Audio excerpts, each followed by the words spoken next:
I think there's no question that we've got to critically re-examine ICE and its role and the way that it is being administered and the work it is doing.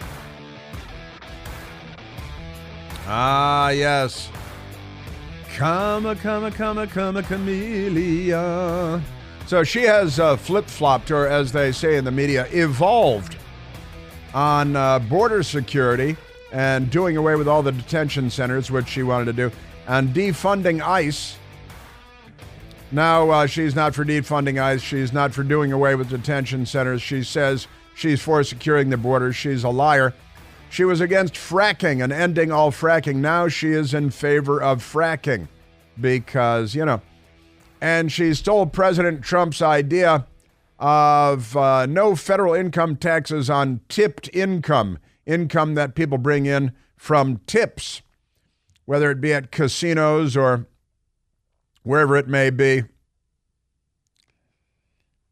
Remarkable. And when you're a Democrat, that's all fine. The media doesn't call you on it. There was a little bit of fun, though, just a little bit on CNN. They've got a fake journalist by the name of John Burman, who is another Democrat Party front man. Is he a man? Does he identify as a man? You know what his pronouns are? We should probably check his social media, see what his pronouns are. CNN's John Berman had a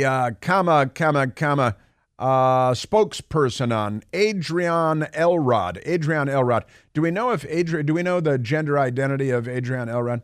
And it was almost ridiculous. And John Berman, I think, felt humiliated for just a moment because she completely ignored his question and just babbled and smiled and showed her teeth. Anyway, they're not smiling, they're just baring their teeth.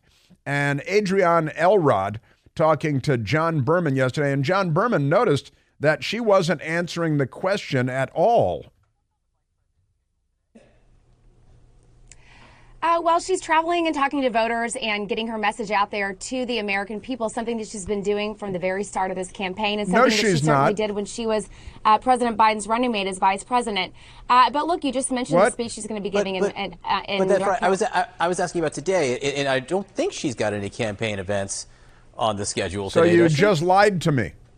Well, she and Governor Walz have been traveling across the country. They hit nearly every battleground state last week. I actually asked a question, what is she doing today?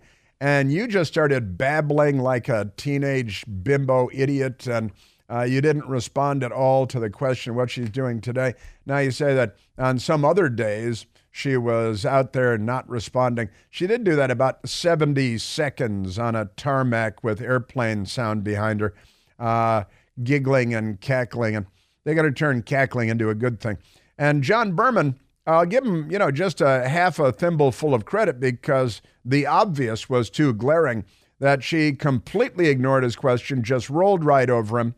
And that's that's the normal interaction. It continued. The reason I was asking about today is because it seems like she has time if she wanted to do an interview with a member of the media or do a news conference, correct? There does appear to be that time if she wanted. Well, look, she has said on the campaign trail that she would be doing an interview at some point.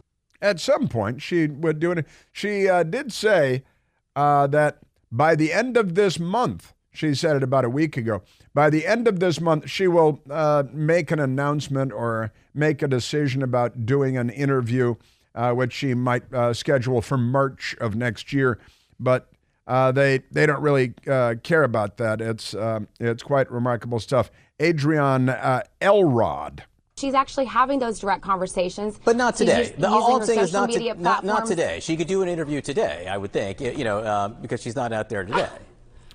Well, look, she's taking her message directly to voters, and that's a lie. Just because she doesn't have an interview schedule on her public schedule doesn't mean that she's not taking her message directly to voters.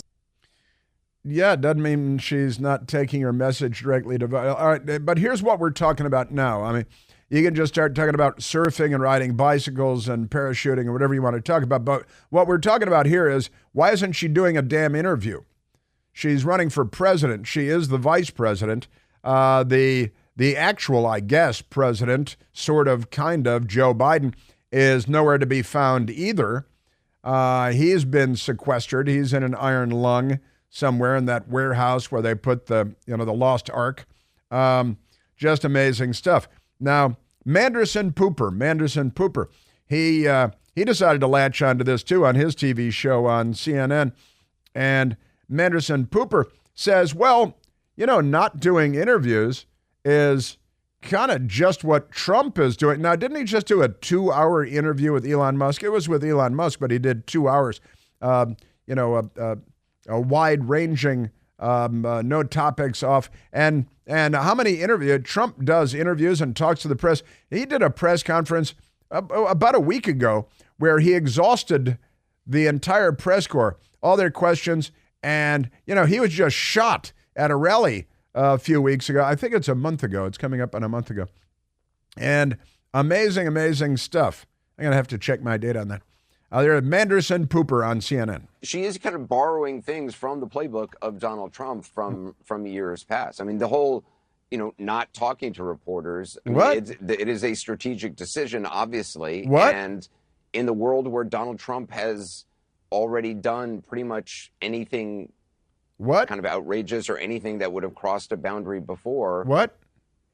I mean, she can do that. What are you babbling about, you idiot? And he's not a low IQ person. He's just an idiot because he's corrupt. He's been completely corrupted. Not borrowing pages from Trump's playbook. Oh, you mean the no taxes on tips and the securing the border and not closing down detention centers and stealing all of his policy positions. But he says, no, not talking to reporters. Trump exhausts reporters. He talks to them for so long, they don't know what to do. And they run out of questions. Just amazing.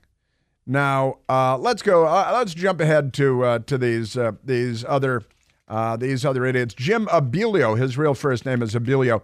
Abilio Acosta. He's ashamed of his heritage because, is a Cuban American, and most Cuban Americans are proud Americans. Jim Acosta, Abilio Acosta. He's just a Democrat frontman at CNN, like the rest of them.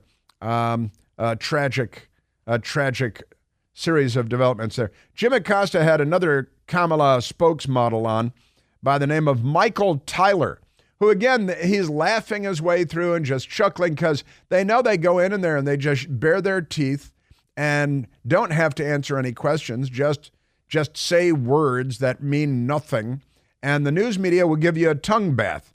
Even Jim Acosta, but doing an interview, apparently management at CNN has ordered that everybody give a little bit of, poke the finger on the chest of the Kamala people and say, what about an interview? We can have Jake Tapper do the interview. He's a former Capitol Hill staffer. We can have, good old, what's his name, Jim Sciutto do the interview. He's an anchor there. He was an Obama administration official, an Obama State Department official. Now he's an anchor man at CNN. You're going to have them do the interview. Everybody's a Democrat at CNN. Come on. So here's Abilio Acosta and Kamala Spokes. Is he a man or a, because I don't want to, misgender. What's it called? Dead naming or misgender. Michael Tyler.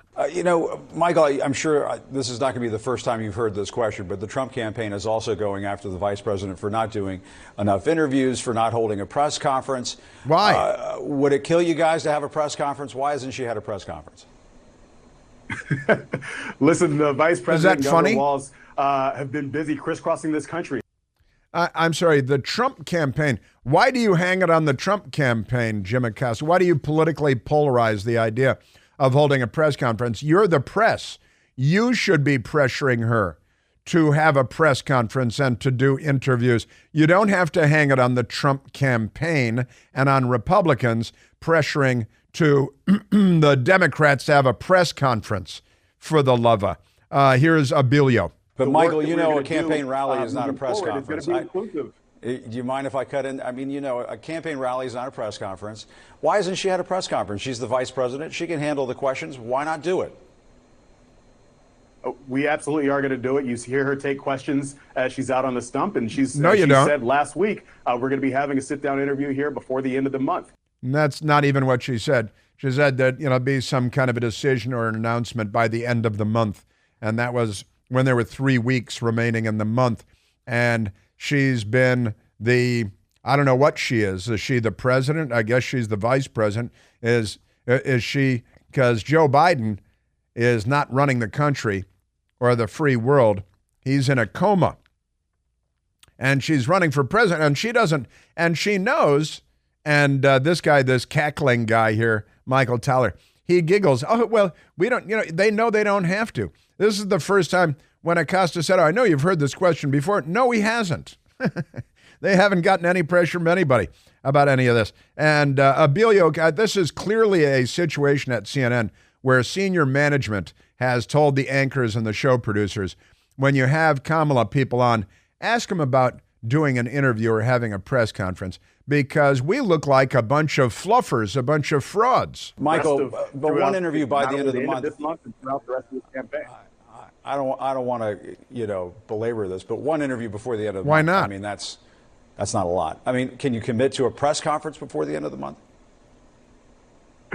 We will commit to directly engage with the voters that are actually going to decide this election. And that is going to be complete with rallies, with sit-down interviews, with press conferences, with all the digital assets that we have at our disposal. They have digital assets. We are running a campaign that is built to communicate with the voters that are actually going to decide the pathway to 270 electoral votes. We are confident in the plan that we have in place, and we're going to execute on that plan. Speaking of the digital assets that they have now, what did he say? Almost nothing.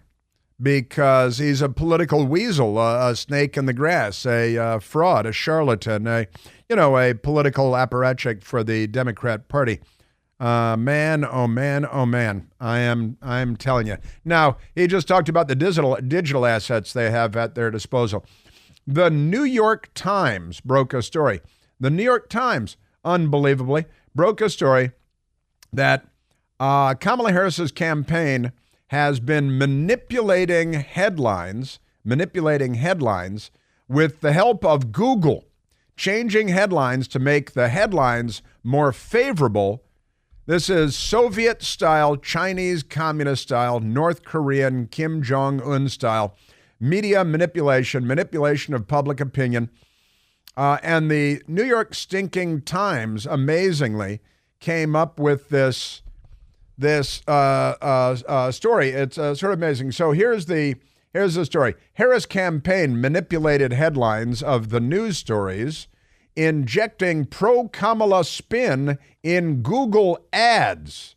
See, they're buying Google ads. They found a way to manipulate by paying Google and putting up Google ads where the news stories appear, but they changed the headlines to make them more favorable to Kamala Harris and the Democrats and the Kamala Harris campaign. Articles from CNN, NPR, AP, CBS News, USA Today appeared to give glowing coverage to Kamala Harris and Tim Walz. Now, this is a truly astonishing story.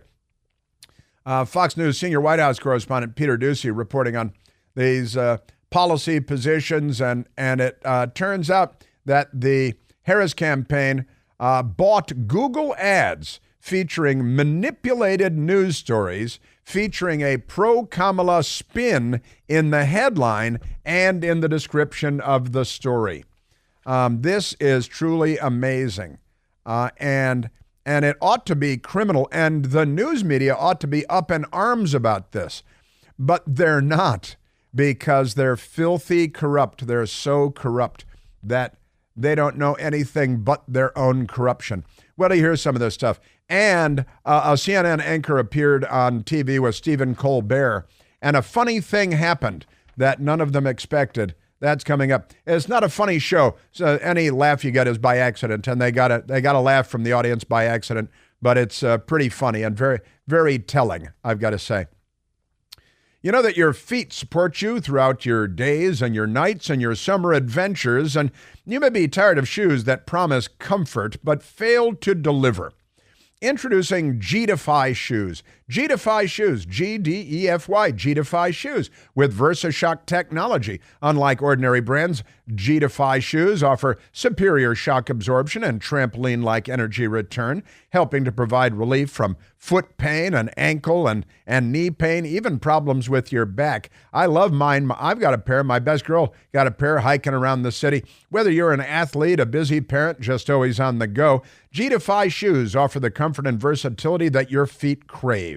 So say goodbye to discomfort and hello to unparalleled support this summer. Every pair of G-Defy shoes comes with 2 free supportive orthotics, 2 sets of them, and special lateral stabilizer to help improve your stride, the way you walk or run. And as a listener to this show, because you hang with me, you get to enjoy a special summer offer. You visit gdefy.com. gdefy.com and get $20 off your order of $100 or more with the code Chris. That's me. It's my first name. That's gdefy.com. Don't forget to use the code Chris for $20 off your order of $100 or more. Experience the ultimate in summer comfort with G-Defy shoes. Visit gdefy.com today.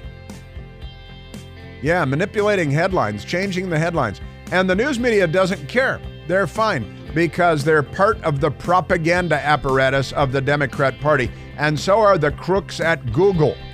More details on that coming up. And CNN on Steven Colbert. Now, CNN has an anchor bunny by the name of Caitlin Collins. And Caitlin Collins appeared night before last now on the Steven Colbert Show on CBS late at night. And she was on doing politics for the Democrat Party, which is what the show's all about, and they pay millions of dollars for the in-kind contribution to the Democrat Party. Caitlin Collins was talking about how Donald Trump hasn't been able to frame up an attack on Kamala Harris yet because she's a black woman who's LGBT, and then Steven Colbert jumped in, and the crowd laughed at the wrong moment. Listen to this. It's kind of been this moment where he has not been able to coalesce around a single attack line.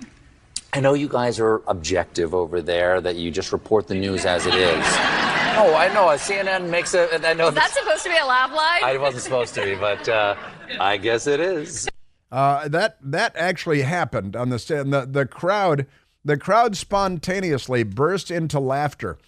First of all, you go there and wait in line to get into the Steven Colbert Show to be in the audience at this show. It's supposed to be a comedy show with celebrity interviews, and you get a cable TV host who's not funny, who's not smart, who's not clever, who doesn't have anything to contribute. But when he said, "I know you guys are objective over there and you just report the news as it is," the crowd burst into laughter. That's an amazing moment in CNN's history. And it's time for them to fold up their tents and go home. They're a punchline.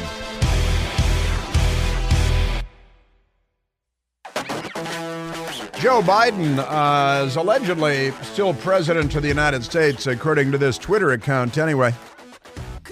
And Joe Biden's Twitter account put out this incendiary lunatic tweet a little while ago, an ex-post, remarkable stuff. And under Joe Biden's name it says, "I'm tired of seeing hardworking Americans get played for suckers." Well, then don't vote Democrat. "Today, I'm announcing a series of actions to crack down." The fascist Nazi commies are always cracking down on something. Amazing stuff. "Today, I'm announcing a series of actions to crack down on how big corporations, capitalism's the problem, through paperwork, hold times, and scams, add hassles to Americans' daily lives." Big corporations are making your lives much more difficult, and Joe Biden is going to crack down on all this. He doesn't know what those words mean. And they've got a post, the White House putting this stuff out, the actions that he's going to be taking. "We're going to make it easier to cancel subscriptions and memberships, like to the Columbia Record Club." "You shouldn't have to navigate a maze just to cancel unwanted subscriptions and recurring payments." That's now, thank God the federal government is on the FTC is hard at work finalizing the click-to-cancel rule. There's going to be a click-to-cancel rule. They're making everything much better. Folks shopping for products or services should be able to rely on customer reviews to find companies that provide the best service. So what is that, Yelp? So you're investing money in Yelp? Is that? That's why the FTC, the Federal Trade Commission, has proposed to stop marketers that use fake reviews from undercutting honest businesses. They're going to crack down on fake reviews online. That's great. And they're going to crack down on customer service doom loops. They're cracking down right over here. Frustrating cycles that customers experience when seeking assistance. You're going to make companies better. That's now this will make matters worse, of course, but this is what they're promising. They're not funny people, but this is funny. A fake journalist, Jonathan Chait, with a Twitter account of his own, an X account. The media does have a double standard. It benefits Trump. You need mental help. Jonathan Chait needs major mental help. New York Magazine got a big article that the media's double standard doesn't benefit Kamala Harris. We just did that CNN stuff, and the audience laughed. They laughed and laughed at Steven Colbert. I know you just report the news straight at CNN, and everybody laughed. I know you guys are objective over there, that you just report the news as it is. Oh, I know. CNN makes a... I know. Is that supposed to be a laugh line? No, it wasn't supposed to be a laugh line, but it is. See, you should have learned something here. I'm going to go ahead and assume that you didn't learn anything there. Man, oh man. Yeah, and this is great, New York Magazine. The media's double standard favors Donald Trump, not Kamala Harris. Sure, that's what's going on. You are delusional. You've got mental issues. Jonathan Chait. What are his pronouns, do you think? I'm wondering what his pronouns are. Now, let me get back to this because this is a wild and woolly story. It's a giant story. And it was discovered apparently by Axios. Harris campaign's Google ads rewrite news headlines. News headlines. And Sarah Fisher has the story at Axios. And they got a hold of all these headlines. And you're giving money to the Biden-Harris campaign, the Harris campaign, the Democrats. It's all fungible. It's just money. It's not their money. They don't care. And it turns out that the people at Axios discovered that they're buying what they call Google ads. But in reality, they're not just Google ads. What they're doing is they're rewriting the headlines of USA Today stories and Associated Press stories, The Independent out of the United Kingdom, PBS headlines are being rewritten by the Kamala Harris campaign for money to Google, right? Because that's what the Democrats do. They're very, very corrupt. The whole thing is very corrupt. And this is really quite remarkable in its own way. The Daily Mail is covering the story out of the United Kingdom, but the Washington Post is not. Kamala Harris's campaign rewrote news headlines, so major publishers appear to be on her side. Well, they are on her side, aren't they? That's the thing about that. Kamala Harris's campaign wants Americans to think major news outlets are publishing overwhelmingly positive articles about her relatively new candidacy. Yeah, they want, all they have to do is look at the actual headlines. The vice president's team is manipulating headlines and article descriptions within Google search ads that may make it appear outlets like Reuters, CBS News, and CNN back her presidency, an analysis by Axios reveals. Donald Trump's campaign isn't running these types of ads, according to Google's Ad Transparency Center. While it doesn't technically violate the search engine's policies and are marked as, quote, sponsored, some platforms have questioned whether this format can spread misinformation. She should get the, here she comes, misinformation. She should get an award.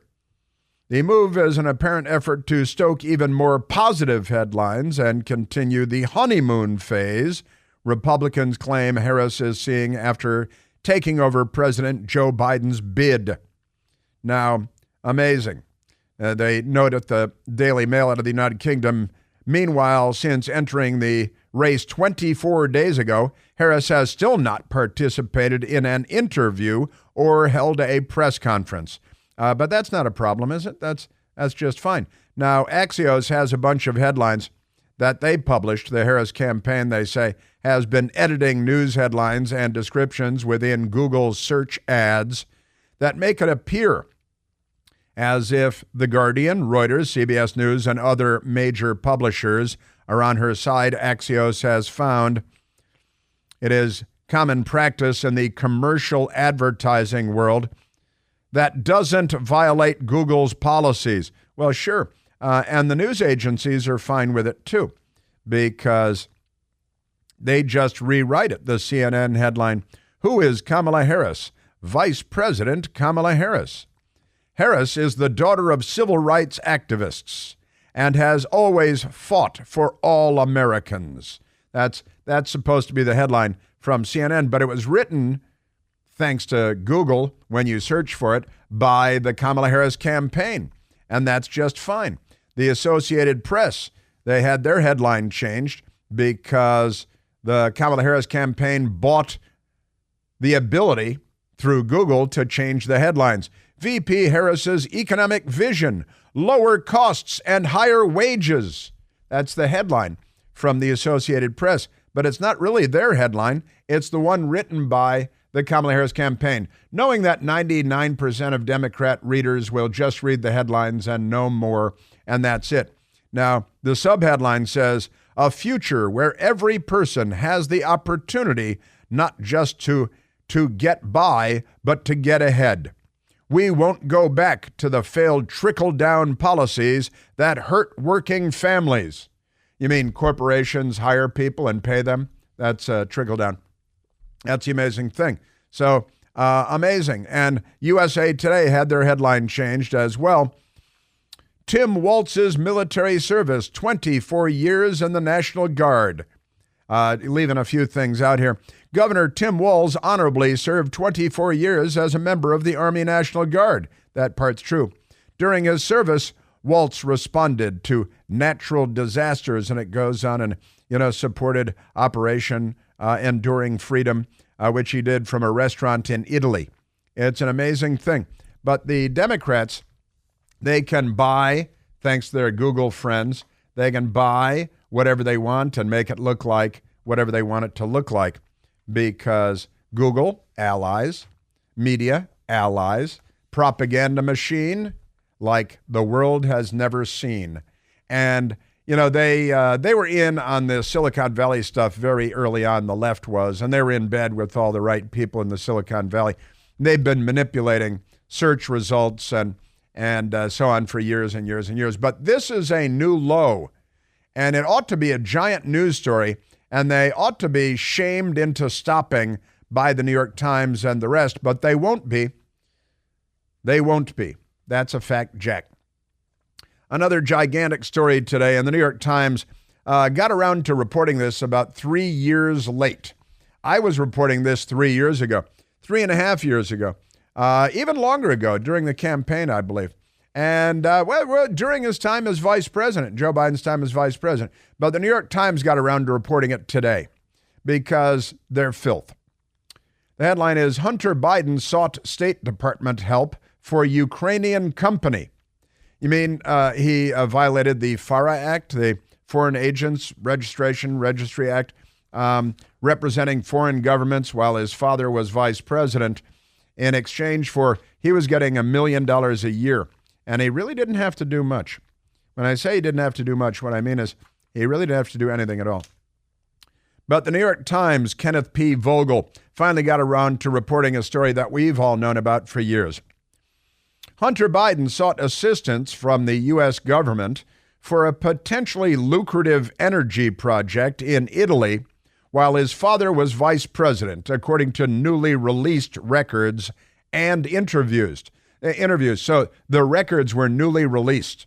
But we've known about Burisma and Ukraine and the $1 million no-show job for Hunter Biden and his buddy, Devin Archer, who then stole $60 million from a Native American Indian tribe.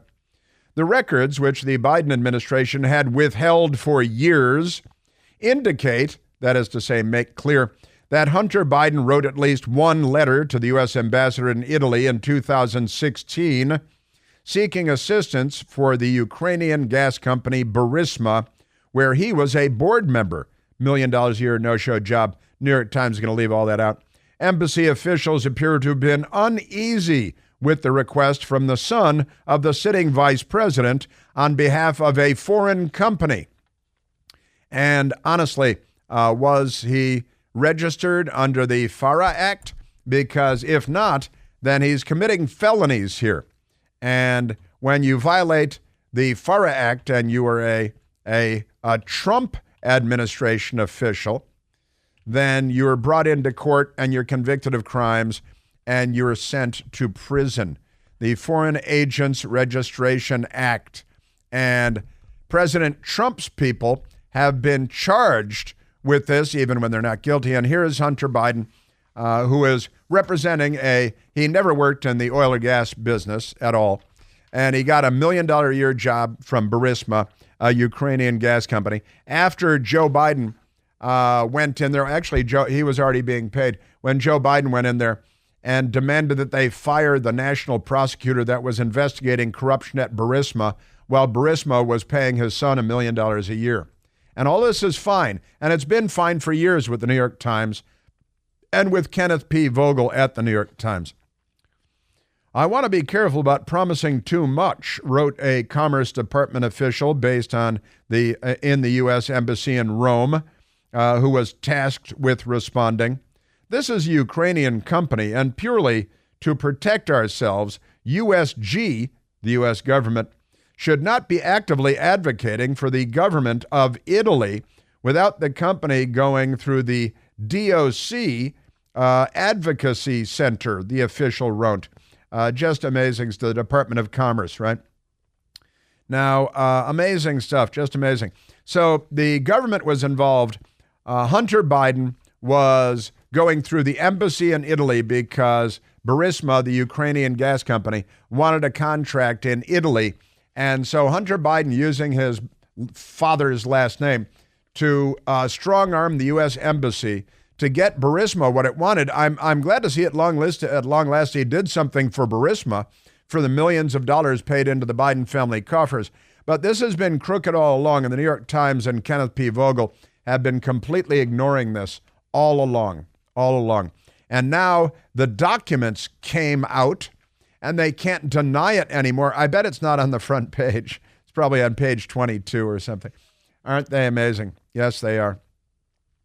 So in a court filing last week, in what was perceived as a pressure move, prosecutors indicated that they did not intend to add a FARA charge to Hunter Biden's charges. But why?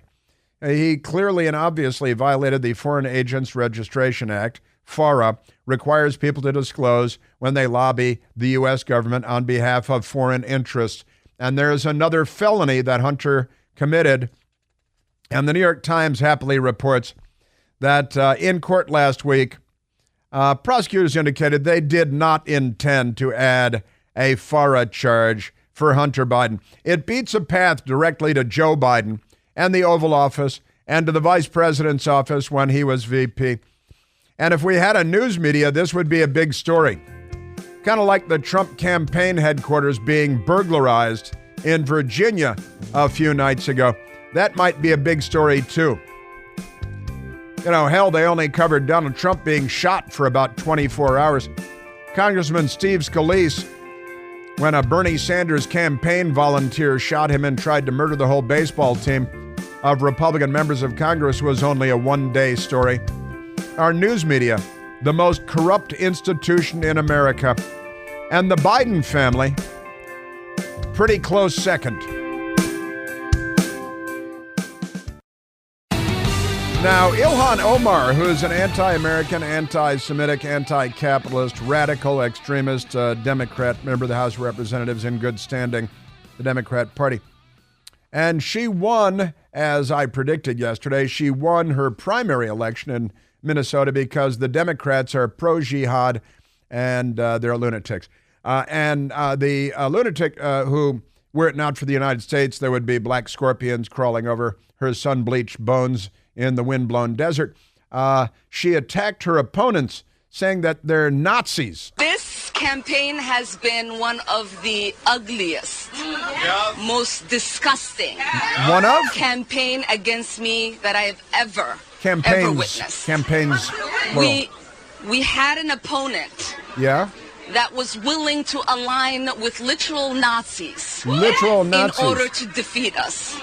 Literal, not to align with literal Nazis. Now, she is a genocidal Jew hater, which brings you awfully close to Nazi. And she is from the river to the sea. And the genocidal Jews, we had a soundbite of her yesterday. She's talking about you can be pro-Israel. You just can't be pro-genocide, because not Israel, pro-Jewish. She didn't say pro-Israel. Now, the thing is, the Democrat governor of Minnesota, the same state, Tim Walz, running for vice president with Kamala, once praised a Muslim cleric who promoted Hitler as a great and ingenious leader and also endorsed and loved the October 7th massacre of Israel, of Jews in Israel. And here is Democrat vice presidential running mate Tim Walz, two-term governor, former House member, praising the imam who loves Hitler and hates the Jews. I would like to, first of all, say thank you to Imam. I am a teacher, so when I see a master teacher, I know it. And over the time we've spent together, one of the things I've had the privilege of is seeing the things in life through the eye of a master teacher. The to eye? try and get the understanding. Does he only have one eye because it was blown up while he was making bombs in the basement or something? That's Imam Assad Zaman, who touts Hitler and enjoyed the October 7th massacre in Israel. And he's praising him. It's good to be a Democrat, isn't it? While Ilhan Omar is accusing regular people of being Nazis, I got to tell you, the Democrat Party.